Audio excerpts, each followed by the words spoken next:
I was born in Toronto, and it's been home base all my life. I'm not quite sure why. Primarily, it's a matter of convenience, I suppose.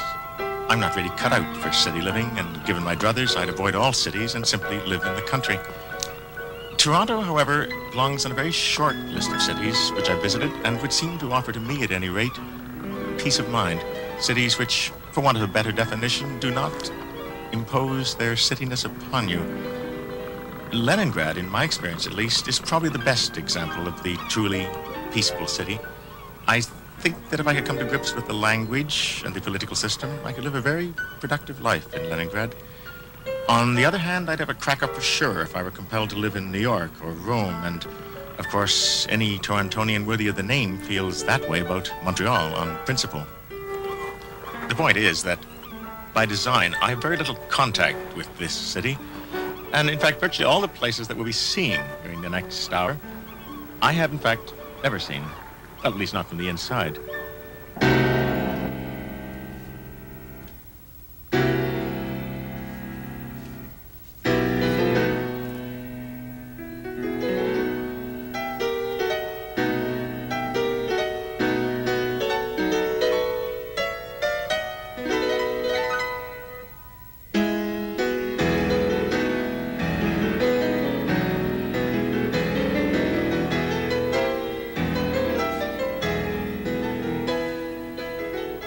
Toronto's had a remarkably good press in recent years. It's been called the new great city, or a model of the alternate future, and not by Torontonians. These delightful epithets have come from American and European magazines and city planners. But Canadians, by and large, are less complimentary. Until very recently, Hogtown was the preferred description of Toronto by Canadians from other parts of the country.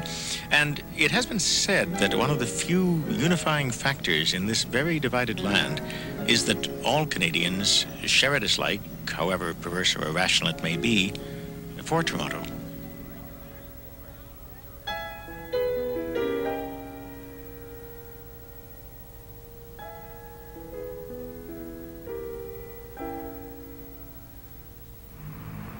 Toronto's relationship with the American cities to the south has often been the butt of local jokes.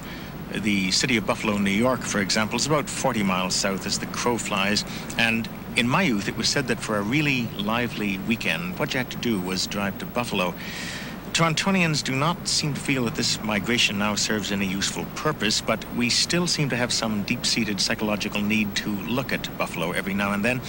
And so in 1976, we built this tower, which, according to the tourist guides, is the tallest freestanding structure in the world. It's 1,815 feet high, if you have a head for that sort of thing. And they tell me that from up there, on a clear day, you can see, if not forever, at least Buffalo.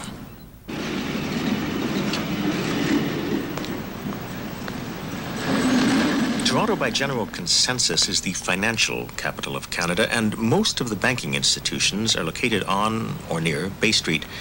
People who are not particularly fond of Toronto insist that we go about the making of money with a religious devotion.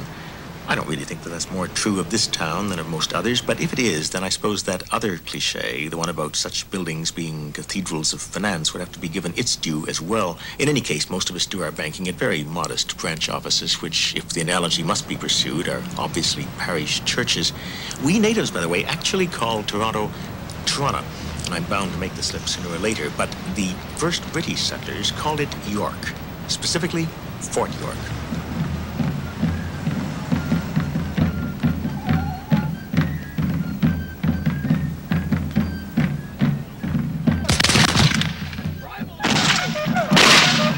Toronto's real founder, Lieutenant Governor John Graves Simcoe, proclaimed in 1793 that the town would become a palladium of British loyalty. Of his plans for the settlement, Simcoe wrote, "There is to be one church, one university to guard the Constitution. At every street corner a sentry. The very stones are to proclaim, God save the King." There's a saying in Canada's political life which has become almost a cliché, that our society is a cultural museum. The political purpose of this saying is to enable us to distinguish ourselves from the Americans, who are fond of describing their society as a melting pot. And the implication is that in Canada, And I should think nowhere better exemplified than in Toronto. However intense the heat, we do not melt.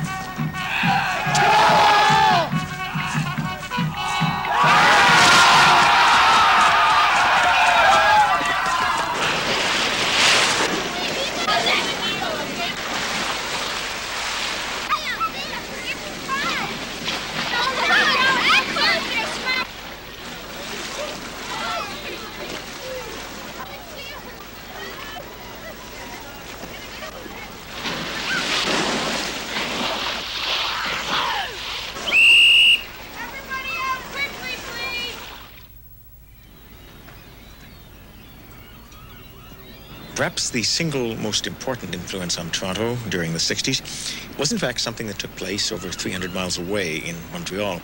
That city played host in 1967 to the World's Fair, which was called Expo 67. The two towns, Montreal and Toronto, have always had a sort of anything you can build, I can build better rivalry, and Toronto subsequently was determined to create its own Expo, if necessary, block by block. Perhaps our most Expo-like construction is this spot, which is called Ontario Place.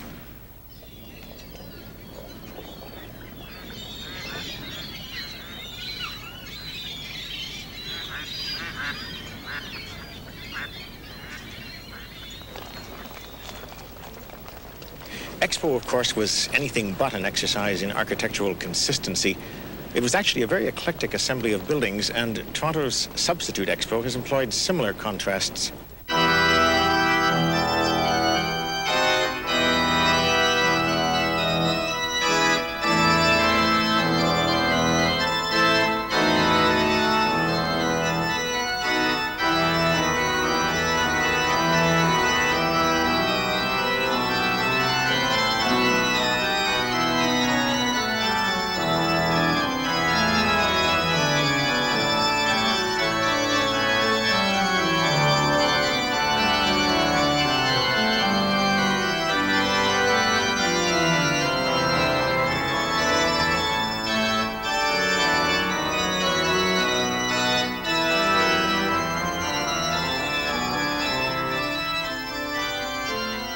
Both of these buildings, by the way, are head offices for major banking institutions.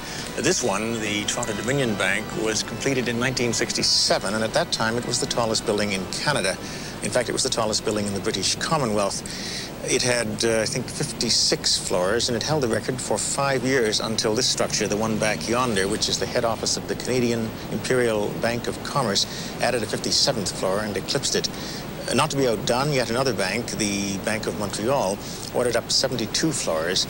And as far as I know, there are no challengers on the horizon.